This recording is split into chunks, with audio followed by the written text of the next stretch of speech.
Hey folks, how's it going? A long time no see. Apologies for not having a video up sooner. I've been extra busy. I've been extra busy at work. The white hole's really been keeping me working overtime lately. But regardless, I am still psyched about the upcoming season of Doctor Who. It's April 12th. It's coming up real fast. I'm excited about it. I have enjoyed elements of the past season or so. I like Ncuti Gatwa as the Doctor. I liked Millie Gibson as Ruby Sunday. And Verada Sethu is going to join the cast this year. She played a character last season. She's going to be playing a different character who has some sort of a strange connection with that alternate version of herself, apparently, according to the trailers. And she's a great actor. I really liked her on Andor, so I'm looking forward to seeing her in action as well. Things I didn't love about the past season would be the general unevenness of the story. Some were great, some were, honestly, some of the worst stories I've seen in recent memory in Doctor Who history.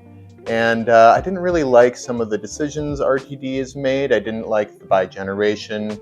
I didn't like David Tennant regenerating with clothes on. That's a minor nitpick, but I didn't like that. I hated space babies, and I thought the finale of the season kind of insulted the audience's intelligence. I think that the breadcrumb trail they left for us did not lead to the conclusions that we were expecting. It wasn't very satisfying. I've had some qualms with this RTD2 era. This second season, I'm confident it will be a step up from the previous season because if nothing else, the writers and the people working on the show will have more experience. I'm hoping everything will be running a bit more smoothly and everyone will just be more comfortable. And hopefully a few of the notes, even though they started filming season 2, while season 1 was still airing before we gotten all the notes, the feedback from the audience, I hope that they course-corrected as much as they could in response to the negative feedback they got from the past season, primarily with the way they handled their mystery box, and also a lack of depth of the characterization and the relationship between the Doctor and the companion. It felt like they didn't have as much of a dynamic relationship as previous companion-Doctor relationships. It was a little too nicey-nice, a little too shallow and surface level in my opinion. Also, the Doctor cried too much. Here I am, I'm just listing all the things now. The Doctor should cry less so that his emotional moments are more impactful. That's my sense. I'm down with an emotional Doctor, but not a Doctor who cries every single episode regarding every type of situation. So I want a little bit of a more stoic Doctor this season. We'll see what happens. But enough of me blathering. It's time to do some reaction videos. This is going to be my only video before I start doing reviews for these episodes. I'm going to watch all 3 of the trailers and react to them. Now, the thing is, the first trailer I've already seen. Okay, so you can't get an authentic reaction from me on that. So we're just going to watch it and I will reenact. I will reenact how I behaved when I first saw the trailer so you get that jolt. Don't worry, it'll be completely authentic. It will be exactly like when I watched the trailer the first time. Okay, so without further ado, let's watch that first trailer, you know? Let's do it.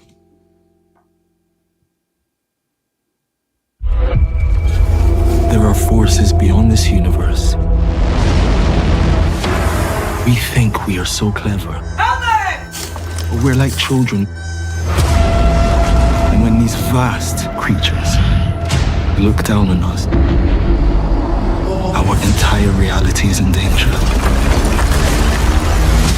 So what's your name? Just the Doctor. All right then. I'm called the nurse. There is something already connecting us. I'm an ordained Anglican Marine. This is a time machine. Boom!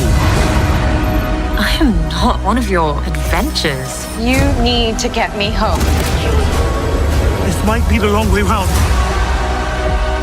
You're Scooby-Doo. Honey, I'm Velma. You're meant to voyage out there and own it. We're just popping in. Girl, you are beginning to enjoy this. Welcome to the Interstellar Song Contest! Oh, we're so staying. We're staying. I love a good show.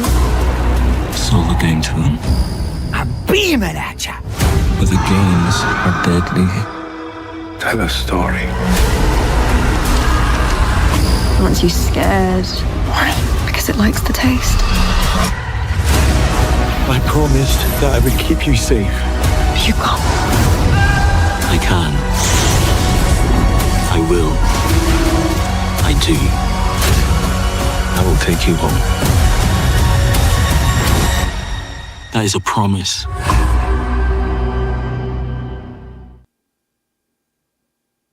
Don't forget to click below to subscribe. All right, all right. Well, you know, I meant to do a really silly, over-the-top reaction to that trailer while I was watching it, but I actually got kind of drawn into it and forgot to do that. So there you go. There's me watching it, actually, authentically appreciating it, and I don't think my reactions are very big, so you know, you can take that home to the bank.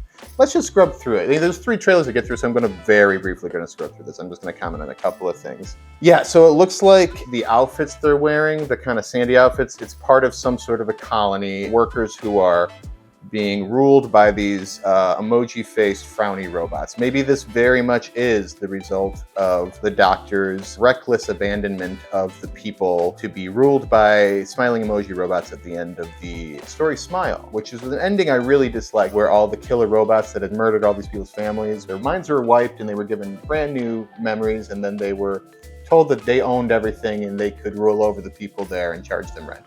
I thought that was bad. So maybe this is the end result of that. Maybe this is the show acknowledging, like, yeah, the doctor messed up there.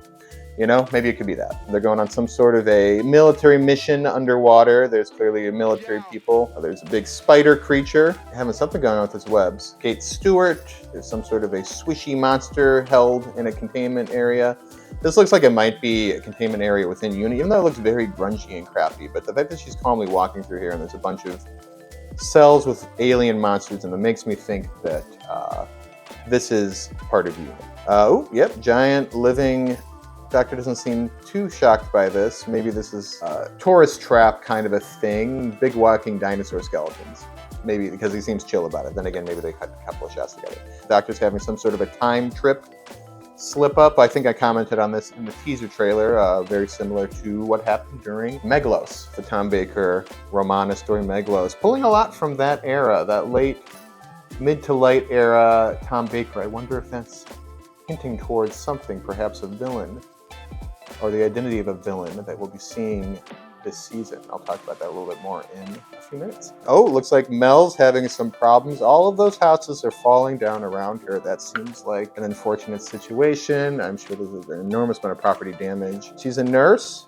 That's cool. So you got a doctor and a nurse. I'm kind of getting Martha Jones vibes again. I'd be, you know, she was a doctor. Yep, there we go. She is directly connected with Monday from the Boom episode. They are very overtly showing that connection.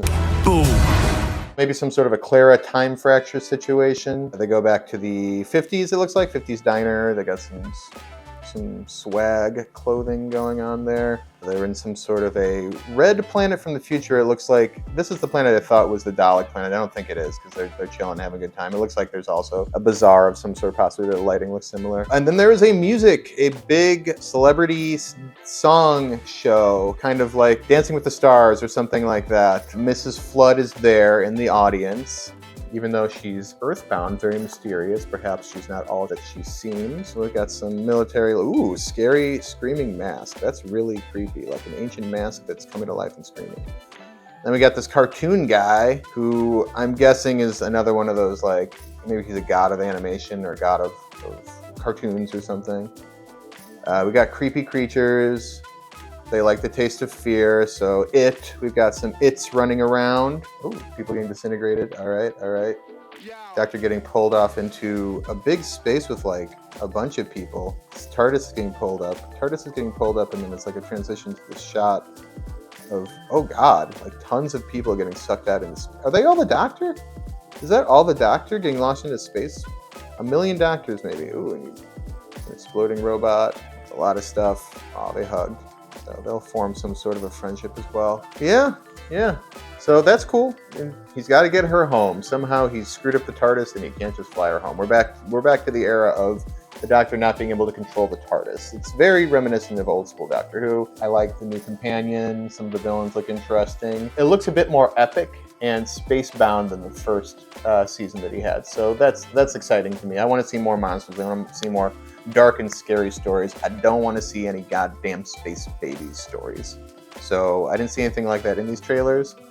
So I'm hoping for the best. So let's move on to trailer 2. This I have not seen. I've actually not seen this trailer at all. So you will get to genuinely watch me authentically give virtually no reaction at all as I watch things and internally get excited. Okay, so let's watch that now. Let's watch trailer number 2. Here we go.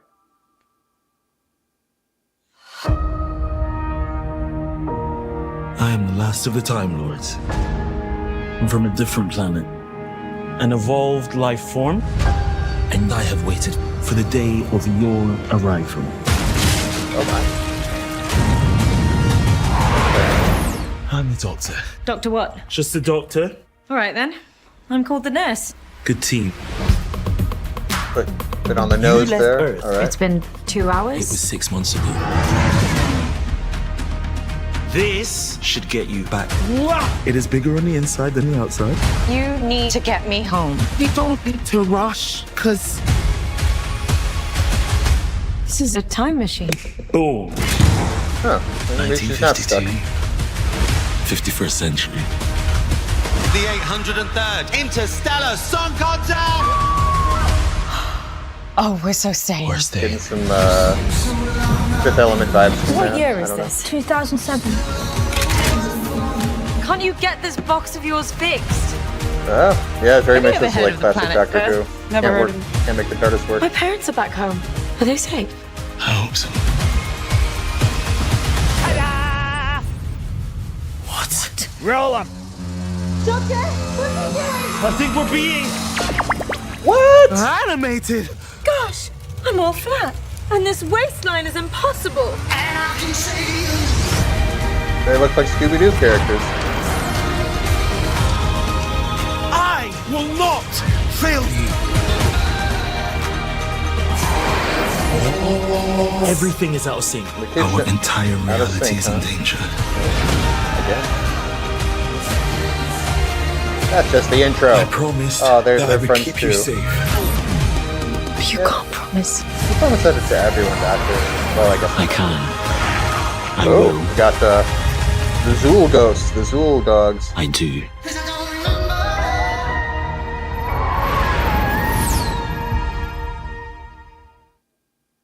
All right, cool. All right.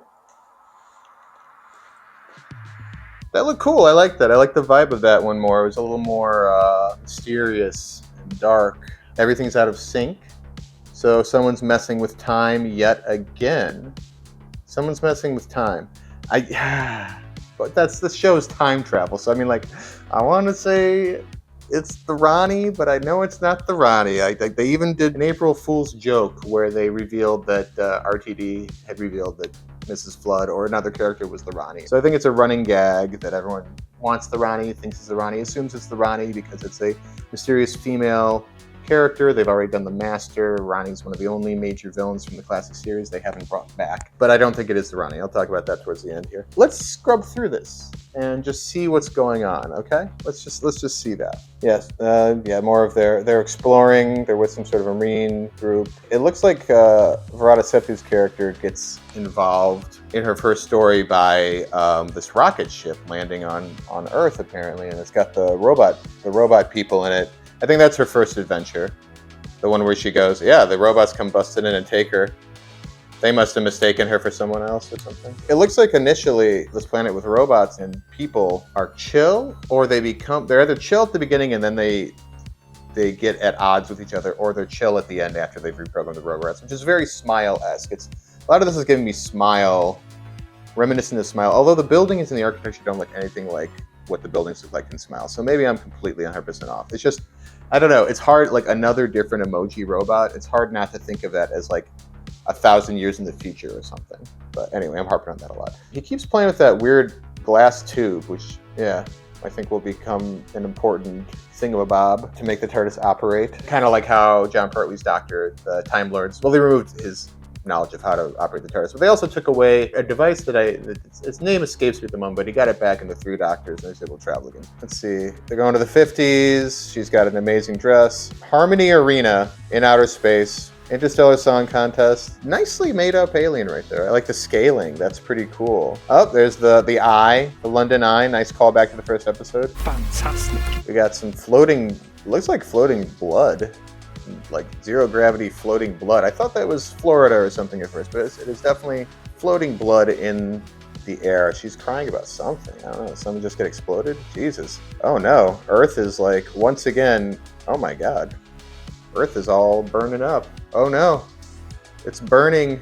It's not getting dusted this time. It's getting burned this time. So watch out, because it looks like Earth's going to get completely destroyed and then get fixed and undestroyed and put back together in the final 5 minutes of the finale of this season. So we got that to look forward to. Ruby looking unhappy in Unit HQ. Got this scary cartoon man. Yeah, I mean this is fun. That's some jank animation. I mean I think it's trying to emulate the 50s, 60s style Hanna-Barbera animation. They kind of cheat, everything's flat, and they save on the frames and stuff. I mean, aesthetically, it's looking pretty accurate. It's got that, like, it's a little too cleaned up and crisp look that a lot of modern stuff is trying to emulate old stuff looks like. But overall, like, I'm pretty impressed. This looks very Hanna-Barbera, very Scooby-Doo. I dig it. I've always wanted a fully animated, one episode to be like a fully animated episode where they go to like a weird animation planet, kind of like that 5-second sequence in Doctor Strange and the Multiverse of Madness where they fly through the animated world. This looks like this is gonna be the closest I'm probably ever gonna get to having that wish fulfilled. I'm most excited about this episode.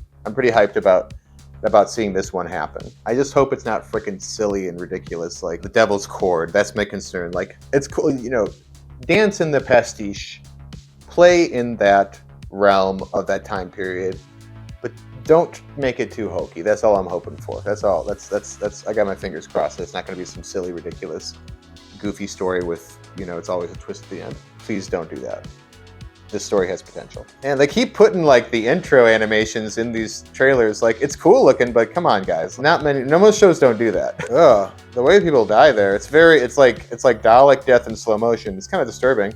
Oh, that is totally a Zool dog from Ghostbusters. Like, straight up, come on now. It's like I guess he's like a goblin thing, but he's totally, there's no way this was not, they didn't have pictures of the Zool ghost dogs on their walls when they were designing this creature here. There's that very odd looking, it's like not just a spider, it's like a spider that's cobbled together with either it's very ornately decorated or it's put together with something, like it's a robot spider or something, because its underbelly looks like a bunch of pieces of metal hammered together, and then its face looks like almost like a traditional African mask or something. It's got like an African aesthetic to it. It's got a bunch of like knitted banding around its arms and so forth. It definitely feels like it's part of some sort of ancient African culture thing. Maybe it's a god from African culture, you know, brought to life, because that's like or it's actually an alien or something, because that seems to be on point with this era of Doctor Who. It's pretty cool. I mean, oh, and then it explodes. Geez, I mean, I guess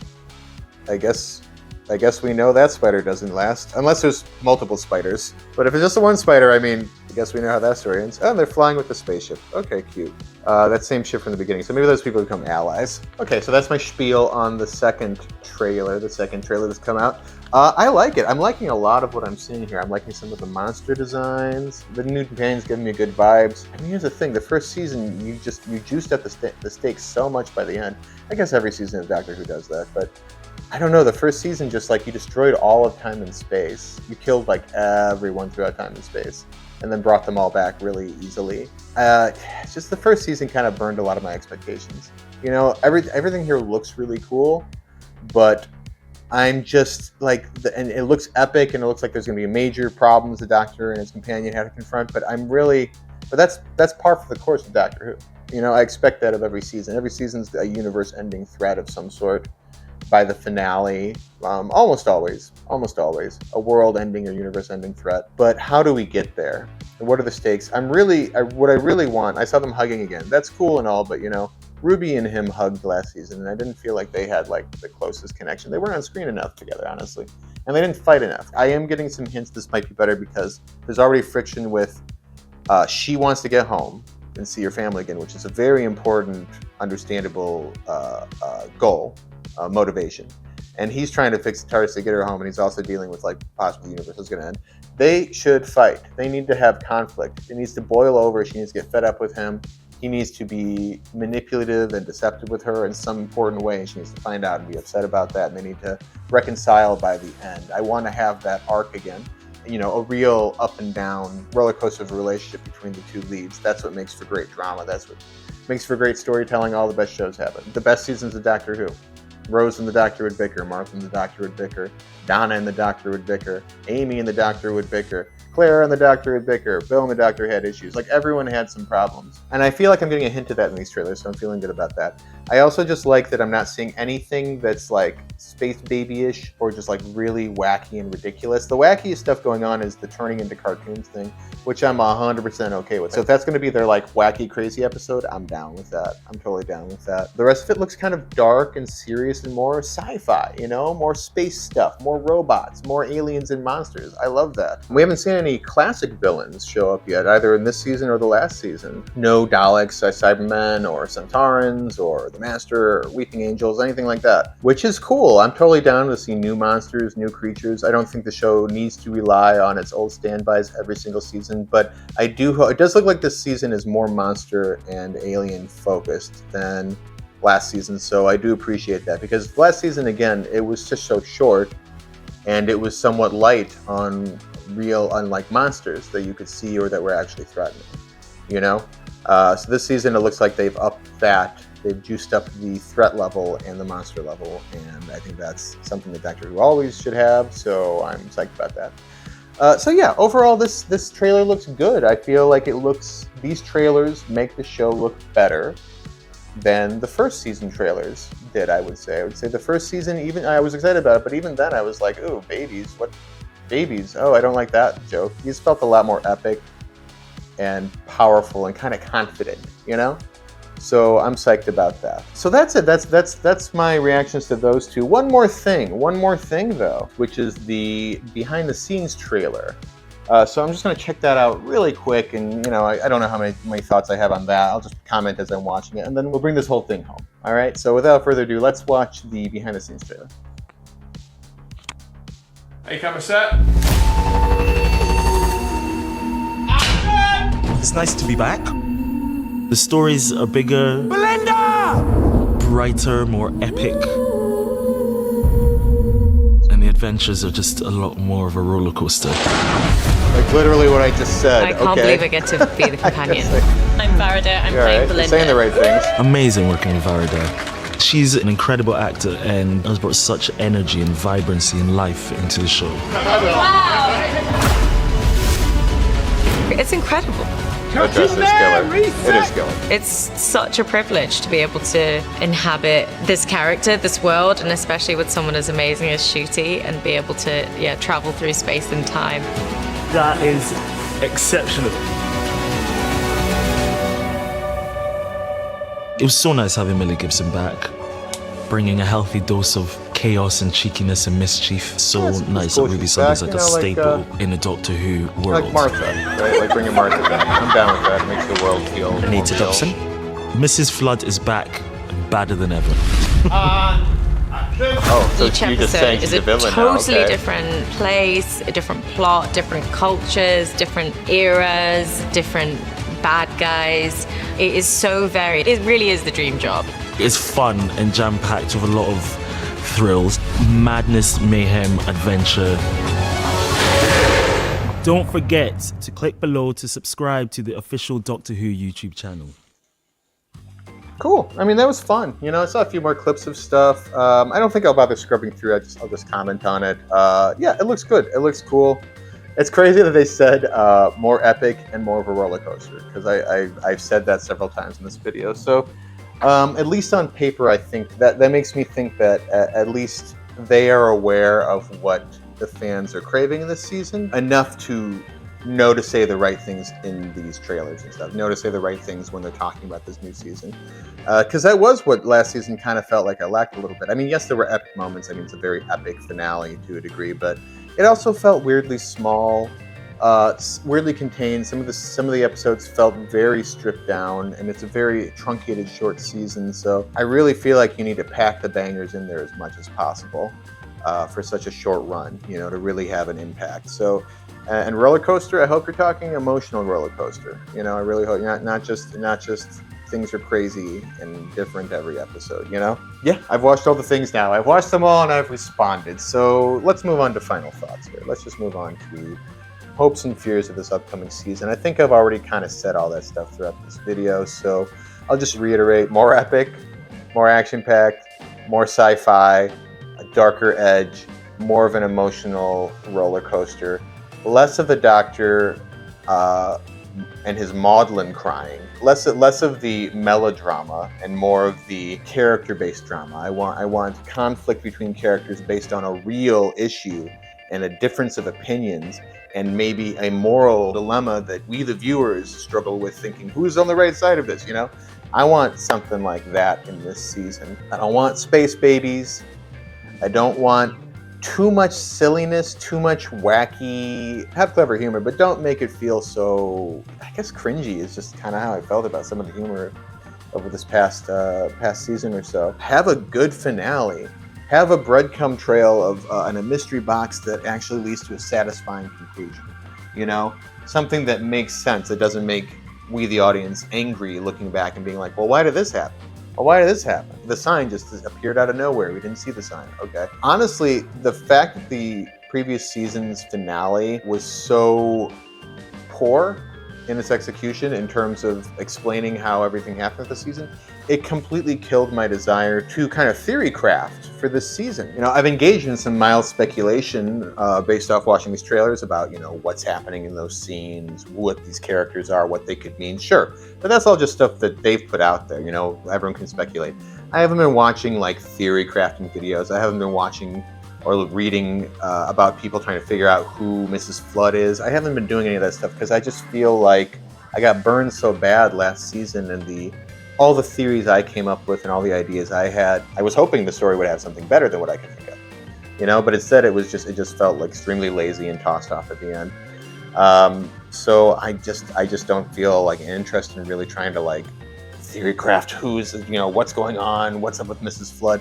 I'm just going to throw it out there. You know, I think Mrs. Flood is probably, and I think other people have guessed this, so this isn't even like an original take, but I think it just makes sense logically, and I think you just, you know, if I'm wrong, I'm wrong. But I think Mrs. Flood is the Black Guardian, you know, the Guardian of Chaos from classic Doctor Who. Chaos shall break upon the universe. And I'll just throw out really quickly my reasons for it. RTD has very clearly invested in making this era of Doctor Who be very malevolent, God-centric. Lots of evil, godlike entities who represent certain concepts or core facets of reality. The god of music, the god of death, the god of games, etc. He's been playing with godlike entities to be the enemies, and I don't think that he's going to let that up in this season, especially given who we have seen here. I think Mrs. Flood is the Black Guardian because that is not a god per se, but the guardian of chaos, a godlike entity. The Black Guardian first appeared in classic Doctor Who era, specifically Tom Baker's 5th season. He was first mentioned by the White Guardian, his opposite, who's the Guardian of Light and Order. He appeared for the first time in the Armageddon Factor, the final story of that season. He was trying to get the keys to time to become even more powerful, but he failed. He revels in chaos. That's basically, he is the element of chaos. The more chaotic the universe is, the stronger he becomes, to the point where he could act out more and cause more chaos in the universe. That's how it works. So first of all, it just makes sense that he's the big bad. She's the big bad now, you know, the Black Guardian, because I can't think of a higher evil entity from classic era that hasn't been used yet. And there's this big clue, which is that Mrs. Flood, she's wearing all these different outfits of past companions. She's rocking Clara's outfit for part of the story. She's rocking Rory's jacket in one scene. The final scene of the final episode of season 1 is Mrs. Flood standing on the roof, dressed in this long, white, fluffy coat, which is a overt reference to Romana's outfit at the beginning of season 5, where she makes her first appearance. She's wearing that outfit. And that is the first appearance of the White Guardian. That's the first mention of the Black Guardian. That's the beginning of the entire season that's focused around the Black Guardian, who would go on to make reappearances through the 5th Doctor's era. So dressing in that specific companion's specific outfit at the end of the season, I think is an enormous clue for any classic Doctor Who fans. So I think that's who she is. I wish she was the Rani. I feel like it would make more sense if she was the Rani, all the time distortion shenanigans going on. One big hole I have in this theory is that when Sutekh dusted the entire world and everything, he dusted her too. And I think she has this line where she's like, oh, I had so many plans, you know, evil plans probably. She had a bunch of plans, but then she got dusted as well. So that's that's a bit odd because I would imagine that not only would the Black Guardian be somewhat immune to the effects of other gods in the universe, it seems like the Black Guardian should be too powerful to get dusted like everything else. Not only that, but Sutekh is causing a massive amount of chaos throughout all of time and space. I would imagine that would make the Black Guardian powerful. More powerful, immensely powerful, more powerful than the Black Guardian ever imagined before. If the Black Guardian thrives on darkness and chaos, I mean, that's what Sutekh created. So it doesn't make a lot of sense that she would just disintegrate into dust like everyone else. So that's the thing that I, kind of sticks in my brain where I'm like, that doesn't line up. How could you even explain that? But then I'm remembering that we're in this current era of Doctor Who, and you don't need to explain anything. You don't need to have things that happen in one way, supernatural things. It makes sense by the end of the story because it's all just made up anyway. It's all just written by the writer. So because of the way season 1 played out, I'm not leaving any weird big plot holes off the table as just something that RTB could just, wave away later on when someone asks him about it with a wry joke about why she was dusted, even though she's a powerful entity that should be on the level or above Sutekh. In my estimate, I mean, I don't have a power level chart of who's the most powerful or who's the bigger god or whatever, but it just seems like something that shouldn't specifically be shown to us as happening to one of those celestial deities, you know what I mean? So that's what made me think it was Lorani, was that she got dusted along with everyone else. But at the end of the day, I think RTD is just gonna have a lazy excuse as to why she got dusted. Then I think she is the Black Guardian. That's the beginning and the end of my in-depth, well-researched theory crafting on who Mrs. Flood is. I guess we'll see if I'm right. I know I sound a little down on the series right now, but hey, sorry, it hasn't been delivering. It's made a bunch of missteps in recent years, and I haven't quite forgiven it for a few of its mistakes that it doesn't get to do over. So I'm really hoping this season rights the ship and makes Shudigatwa's era an overall positive one. There's also all these rumors flying around that he's not coming back for a third season, that the whole up in the air whether or not Disney is going to renew for a third season is putting everything on hold, where they can't start writing and they can't start filming and he can't start acting or doing other projects he may want to do. So there's kind of a cloud hanging over Doctor Who right now that I would love to see lifted in the coming weeks as the series shows off how great of a show it really can be, gets people hyped and excited about it again, delivers a satisfying story arc that doesn't shit the bed at the end, pardon my French, I swear on the show, well, this isn't for kids, whatever, and makes for a memorable season that gets good viewership figures and gets Disney confident enough to renew it for a third season, or not, and it goes back to the BBC and Ncuti sticks around for a third season, because he's got to have a third season, and he's got to have a final story, that's got to happen. So a lot of things are on the line with this season. I really hope it's good. I'm looking forward to it. Stay tuned on this channel. I will be doing weekly reviews of the episodes as they air. It'll air, and then I'll start working on the video, and I'll get them out at some point before the next video airs, on a weekly basis. And that'll be a good old fun time. Please join me here every week as I do those video reviews. And that is pretty much everything I have to say at the moment. So, see you soon. And until next time, Kay, signing out.